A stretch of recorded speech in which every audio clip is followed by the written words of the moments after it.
The BOJ kind of rounding out this whole central bank week, right?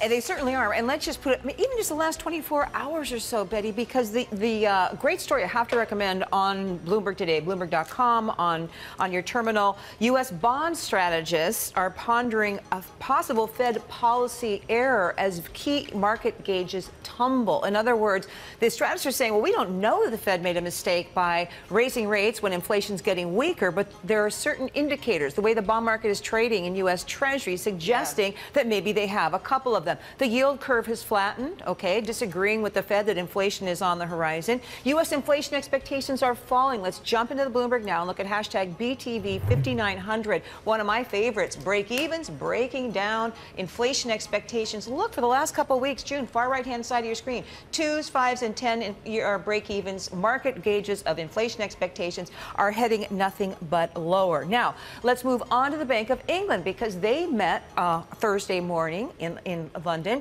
And what did we find out? There was a split vote on what they should do with policy. 5-3 to hold policy steady, but 3 MPC, Monetary Policy Committee members, voting to raise rates immediately, and this immediately lit a fire under the gilt market, actually sending yields higher, prices lower.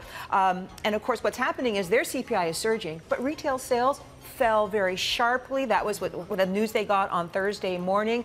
This push-pull, keep policy on hold won, but obviously this affected the gilts very, very quickly. You can see the big move that happened shortly after that Bank of England policy decision was made public. Now, finally, moving on to the Bank of Japan, what we saw coming out of U.S. trade through Asia trade yesterday was the yield curve actually flattening in Japan, basically taking a cue from the U.S. Treasury market.